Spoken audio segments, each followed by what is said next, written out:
Welcome to the Your Love Ministry podcast with Pam Baggett and me, Brenda Porch. Today, we're going to start looking at one of my all-time favorite stories. Now, I'll explain why in a few minutes, and it's not necessarily for the best of reasons, but it's one that really touched me and taught me some things. So I want to share that with you today.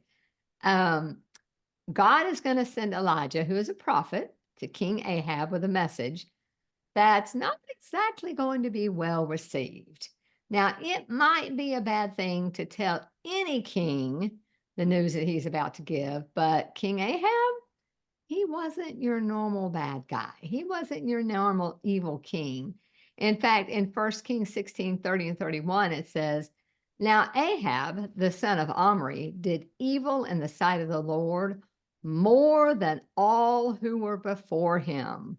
And it came to pass, as though it had been a trivial thing for him to walk in the sins of Jeroboam, the son of Nabat, that he took as a wife Jezebel, the daughter of It's like, Ethabel. wow.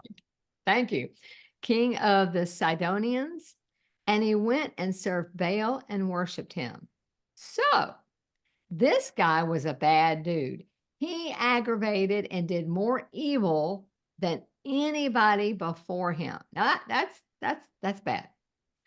And then he chooses a wife named Jezebel. Now, even those people who don't know scripture have heard about Jezebel. In fact, I don't know of anyone I've ever met that named their child Jezebel.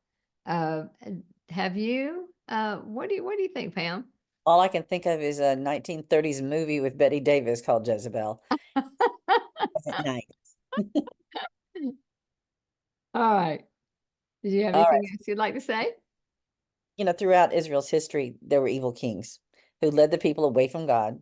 Hmm. And in this case, the king has an evil partner in his wife, and Jezebel seemed to be even stronger than her husband in her pursuit of evil. Hmm. She not only supported his actions, she seemed to often be leading him.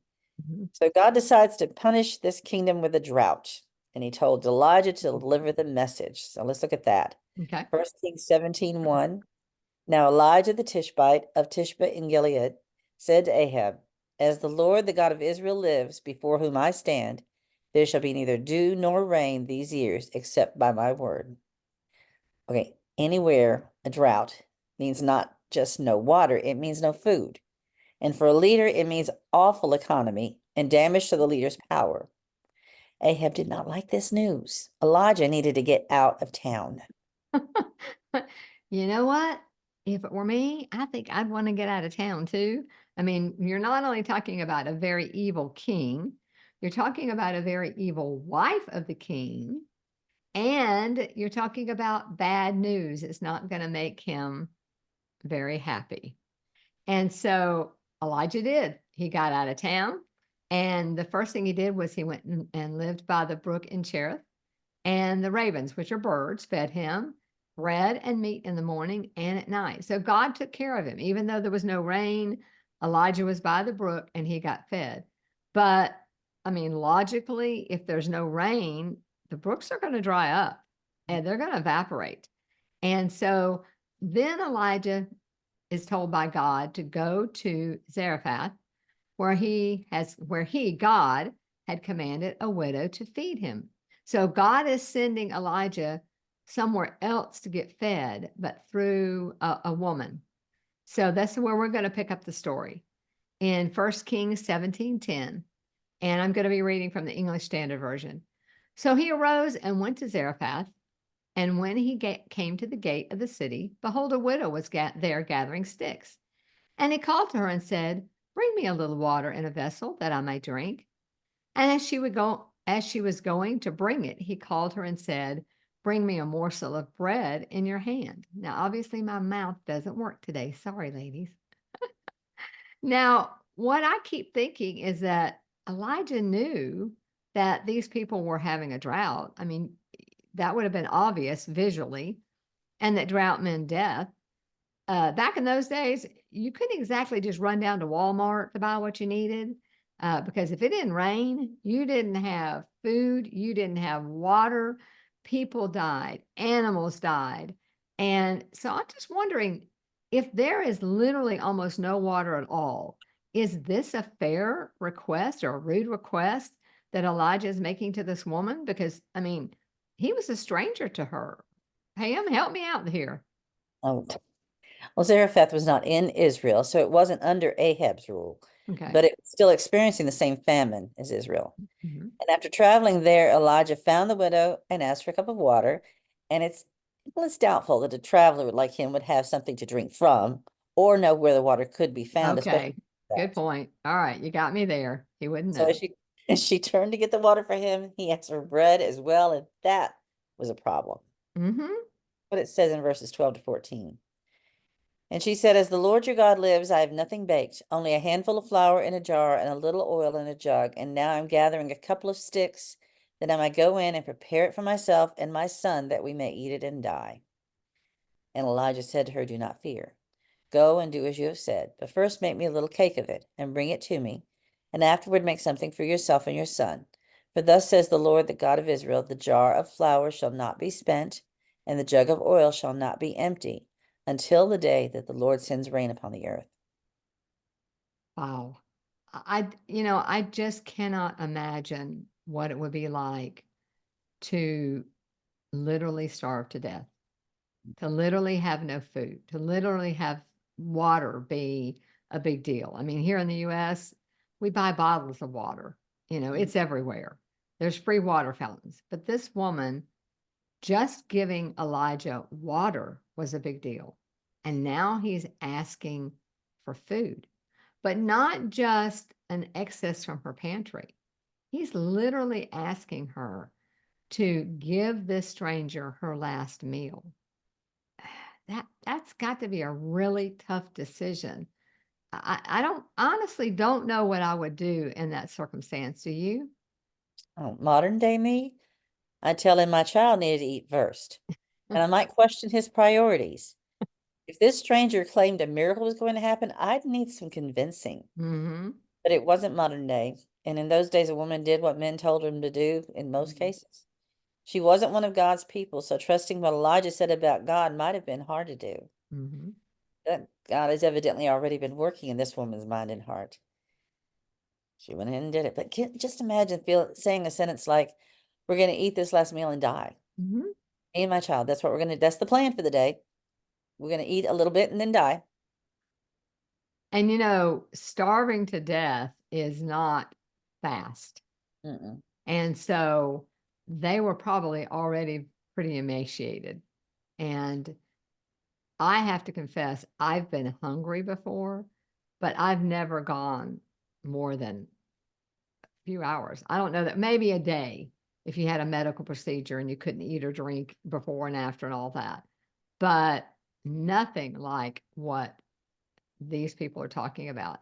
And didn't it say, I'm looking here, that he told her to go because he had prepared her. I have a woman. Didn't you read something at that line? I have a woman that I prepared.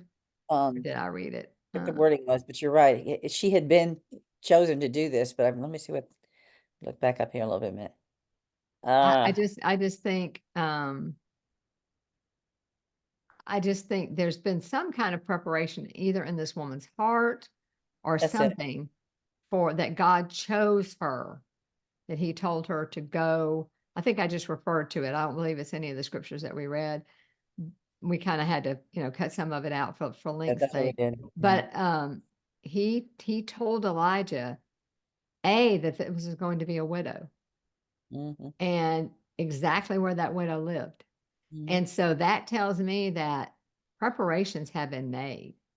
Right. And so uh, she's she's going to feed him. But that's got to be a huge sacrifice, as you said, when you are literally giving someone your last meal. So let's see what she's going to do. Verse 15.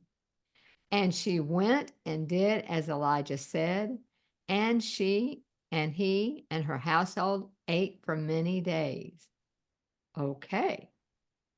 The jar of flour was not spent, neither did the jug of oil become empty, according to the word of the Lord that he spoke by Elijah. Wow. I just I'm just amazed because God prepared her, but he also created this miracle. And, I'm a woman, I like details. And so for the Bible to just jump from she did it, she did as he said, as Elijah said, and they ate for several days, for many days. I want to know more about that first meal. I want to know. But God's like, Brenda Porch, you don't need to know everything. I'm telling you what you need to know. Mhm. But I do wonder about that first meal. I do wonder what she was thinking and feeling as she made that cake that she was going to give to Elijah, knowing that she had just shortened their lifespan. Yesterday was their last meal, or whenever it was that they ate last. That's their last meal. And then that first time that she goes to the jar of oil and flour that should have been empty, what was she thinking and feeling? What would I be thinking and feeling in that situation? Yes, like you said, it's a different culture, it's a different time, but we're human and we're women. And maybe that first time she went trepidatiously. Well, Elijah said there'd be something here. Let's see if God provided. And then the second time, and then the third time. I just wonder, did her faith get stronger? Did she ever reach a point to where she didn't think twice? She just knew that it was going to be there. And and then I also think I think too much, I guess, about was she ever tempted to share or tell anybody else about this miracle? Or, what did it feel like to watch her neighbors, if she had neighbors? See, we don't know, starved to death and she was eating. Now, they weren't having caviar and ribeye steak, but they were eating. I don't know. Okay, your turn. Help me out. You talked about that first time. I think for the next second and third and fourth time, I would probably be sneaking over to check the jars before the meal time. Just, is it really going to happen again? Is it really? And, Is it? I've also wondered too, could you look down in the jar and see that it was there? Or it was the miracle in when she went to pour it out, something came out. Oh, I go, Even though, you're. and so You know if what? It's that like the little bottles we used to have when we were kids. So you tip it, and the baby it disappears. Yes, yes, and the milk appeared and disappeared, yeah. That's kind of the way I've always perceived it, but, I didn't get any revelation or anything, it's just my guessing. But that would be a true measure of faith, that she couldn't look into that jar and see that there was something there. I think her faith is being tested pretty much already with that. You were adding a little to it. Yeah. I don't know. We I don't. put that on my list of things I'm gonna ask God when I get to heaven. Okay. Well, we all have to have those lists. Yes. Okay, it does seem likely that her faith in Elijah's God would grow. And she Mhm. might have already known about Elijah's God because the countries were neighboring. They were close True, enough. true. But whether or not she committed to him or not before this, I don't know. As to whether or not she shared, that could be a problem. If she was only able to have a refill daily and only enough for her household was available, Mhm, sharing could become a problem if everyone in the region found out and came to demand some or to try and steal it. But mhm. the Bible doesn't say anything about her telling others. It just says she, Elijah, and her household ate. Right. I would imagine friends and neighbors would have noticed that she wasn't scrounging for food like they were. Mm, She and her family probably looked healthier than others. But maybe she lived in an isolated place and was just near the city gate when she and Elijah met.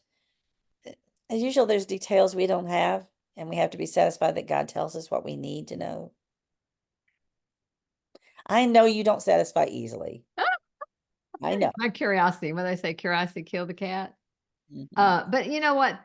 That's a good point. I picture someone in the city or having neighbors, but maybe she had none, because I don't know that God would have, and again, we're just kind of guessing here, that God would have wanted other people to pass away when I that just feels cruel, but we don't know. We don't know. But what we do know is this was a real test of faith, It was. a real test of faith. All right. Now I have a confession to make.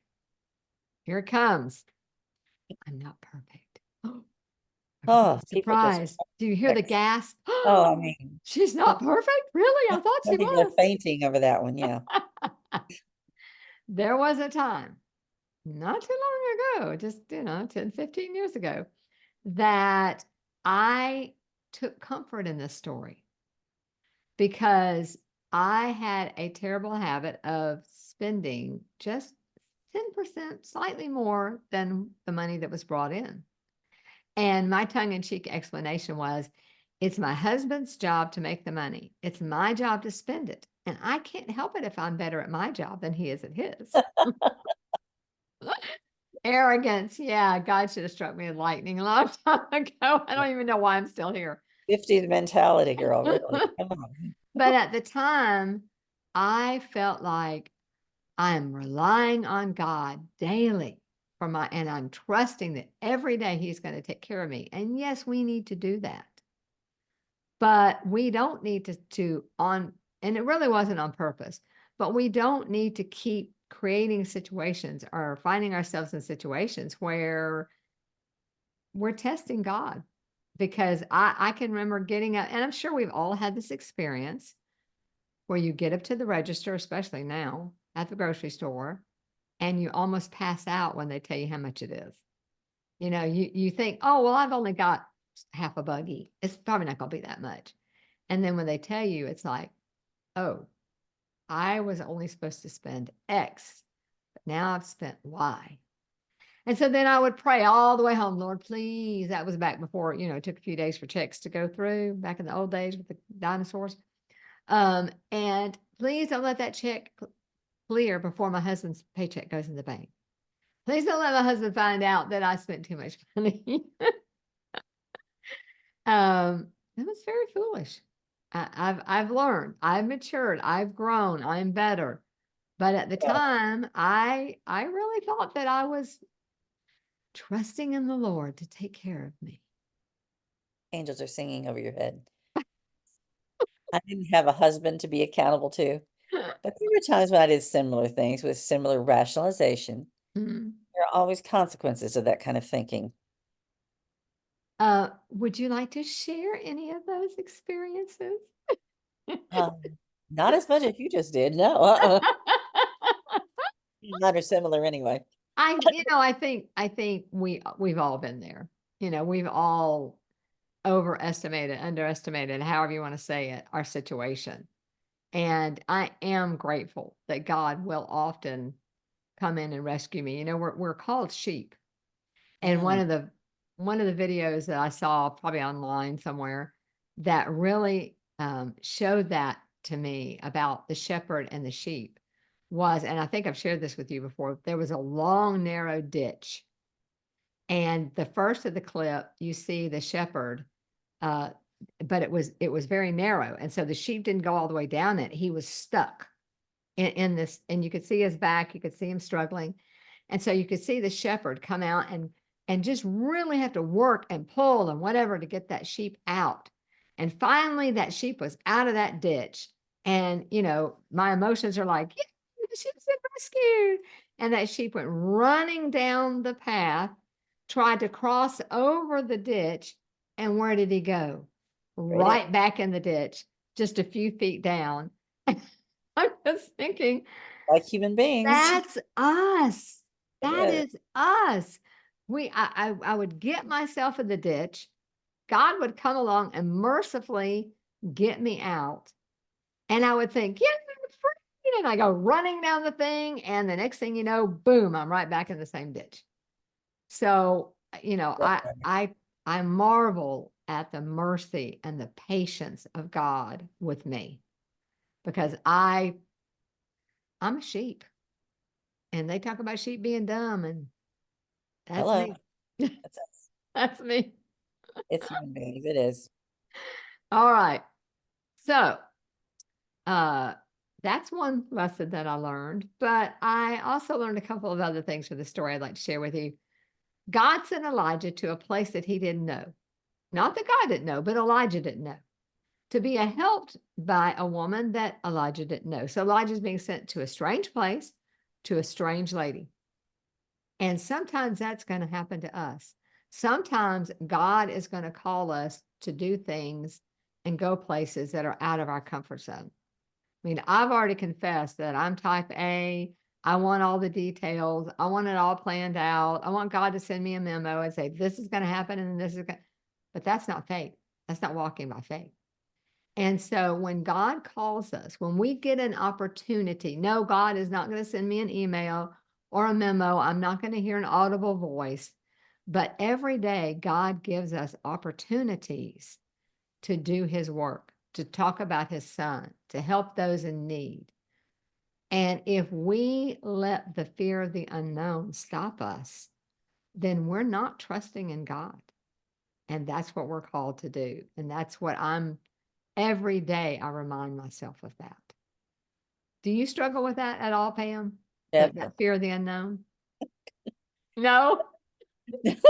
I like most, Yeah, well, we have a most little people. trouble with the truth here too, y'all. Most of us are more struggle more with the things we don't know about. That's what we fear. Mhm. What we don't know is what we're scared of. Um, and there's something that fear makes any of us feel afraid. Like, is that little snake head down there going to come and bite my hand or something? Anything we see might be something to fear, and our faith gets challenged every time. But but there's some things that we don't have to be afraid of.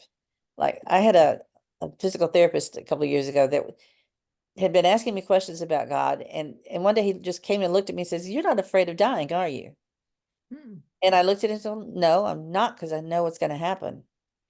And that's true. There's a lot of things in life that I didn't know about, and Mhm. whether I was going to survive that therapy session, and be afraid of those things. But there are things we don't have to be afraid of. If we I love trust God and we know Him, we don't have to be afraid. I love that. That's you're exactly right. And we have to remember that fear is not from God. Mm, God has given us the spirit of power, not fear. So the next thing I learned is that this lady literally put God first. She mhm, did what God asked, not knowing what was going to happen. And as you said, we don't even know what kind of relationship she had with God prior to this, how much she knew about Elijah's God. And so she still did what Elijah asked, and she fed him first because Elijah told her that God would take care of it. And that is a powerful lesson for all of us. Because just as you said, there are things in this life we don't know how it's all going to work out. But when we truly trust in God, He's going to take care of it. And it may be death. We don't know. But I remind myself on a very regular basis that death is not a punishment, it's a transition. And those that are left behind are going to grieve and be sad. And I understand that. But God is going to take care of us no matter what. And He is going to meet our needs. And that's the next thing that I saw. He is going to take care of us. He's going to meet our needs. He's going to be with us. He's going to send people. One of my favorite old stories is, the old joke about the guy on the rooftop in the flood, and he's praying to God to be rescued, and then he ends up in heaven, and he said, "God, I prayed for you to rescue me," and God was like, "Look, I sent a helicopter, I sent a boat, and I don't remember the third thing he sent, and actually, a rowboat, a yacht, and a helicopter. yeah, He said and each one of them, "I'm waiting on the Lord." I'm waiting on the Lord." And so, God, my personal experience has been that God can send some of the most unlikely people. You think that God is going to rescue you or help you in a certain way, and He may send somebody to you that you feel like is completely unqualified. I don't know that Elijah would have picked a Mm-mm, widow with a child, mhm. and a widow that may or may not have even known about Jehovah God. But that's who God picked. And I think we need to be open to that when we are having an issue and God puts somebody in our path, let's trust it and go with it, because if it's not the right person, God will remove it. But I mean, I'm not talking about going off with strangers or letting strangers in your home or going down to the, to the underneath the overpass all by yourself at night as a woman in your 80s. Or I'm not talking about that. Don't quote me that way. But I do think that God gives us opportunities and sometimes we miss them. There's two things you've made points about that kind of go together. I think we tend to be our own worst enemies a Hmm. lot of times. When you mentioned before about the number two about putting God first, or like she fed Elijah first. What order we do things in is as important as what things we do. Yes. We can be doing a lot of things that are not wrong things, but if we're doing them in the wrong order or putting the wrong priorities in place, we Amen. get totally in our own way and in God's way of trying to help Mhm. us. Because when he says this is the way to do it, we think, well, I'm going to do it, but I'm going to do this first because it's easier right now. Mm-mm. Right. That we have to trust that what he says is what works best.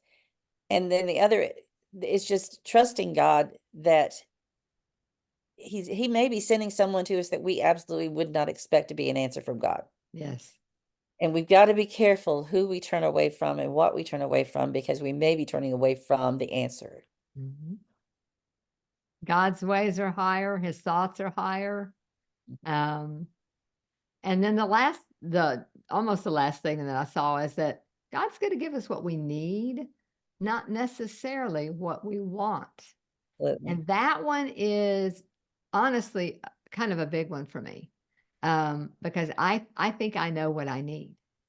And I think sometimes we mix our needs and our wants. Mhm. And so we need to be careful to accept whatever God gives. There was only enough flour or meal or whatever was in that jar for a meal, for one meal. She may have wanted it to be more than that or a different food. The Israelites complain about eating manna. We can get in the habit of, yeah, God's feeding me, but I'm so tired of eating the same old ramen noodles or spam in a can or whatever it is that we have, the beans out of a can, whatever it is that we have to eat. I'm just tired of eating the same old thing, but it's taking care of you. It's giving you nutrition. And so we have to trust that God is going to give us what we need. Even if we don't realize we need it, we may think, I don't. Or it may be, now, that's not what I need. I need something else. But God knows what's best. I've had many a child tell me for sure that they really needed dessert before supper. Oh yeah. That's not the case. Yeah. Once in a while, maybe. Why is it so hard for us to remember all the times that God has proven his trustworthiness? Mm. I keep kicking myself because I fret and worry every time as though he's ever let me down. He hasn't. He's proven over and over again he's there, he's got this. And yet I still fret and worry and get anxious about the things I've asked for. And if our listeners could even know parts of your story, they would understand how powerful that statement is. You have been through some things. I know everybody's been through something. Everybody's got a story, but you have been through some very scary things. And that's so powerful for me to hear you say, because I mean, you were literally looking at death there for a while. And to be so trusting in God, that is inspiring to me. And I thank you for that example that you said. And I know you said it for others. I mean, you just talked about the physical therapist, your Mhm. attitude and all of that. Let him know that your trust was real. Well, I mean, I like I said, I trust certain things very easily. That one's I know it. But I wasn't sure if I would ever be independent again. And Mm-hmm. that was very scary for me for a long time. And Mm-hmm. it's still an anxious thing sometimes. I worry about whether I lose that independence. So we all have things that we're still scared of, Mm-hmm. but we're supposed to understand if God's been there before, he'll be there again. And it's hard Exactly. to keep remembering that. Exactly. All right. So the last thing I'm going to touch on, and then we'll let you guys go, is that sometimes the innocent suffer for the sins of others. Now, Ahab was evil, but everyone around him paid the price. His whole community, not only his community, but as you said, the area in which the widow lived was also suffering. And I didn't realize it, but that wasn't even under his rule. And so even the neighbors were suffering for the evil king. So I think that's something that we need to remember. Bad things do happen to good people, and often it's because of the bad people. And we can look around us or we can watch the news and see the Mhm, truth of that. Leaders in business or government think only of their own ambitions and others suffer for it. mhm, Some parents are selfish or careless in their choices, and their children suffer for it. true. Pride, anger, envy, frustration all become an excuse for violence, and then innocent people die. Mhm.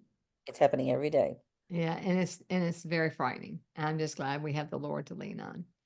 So that's the little piece that we've shared with you about the widow and Elijah, but there is more to her story. Her trust is going to be tested again. So we hope you'll come back to hear the dramatic events that happens next. So this has been Pam Baggett and Brenda Porch, and we pray that our time together with you has blessed you and strengthened your faith. And we hope that you will come back and join us again next time for the You Are Loved Ministry podcast. We love being with you, and we pray that you will tell others and bring other ladies with you to do these Bible studies with us. Bye, y'all.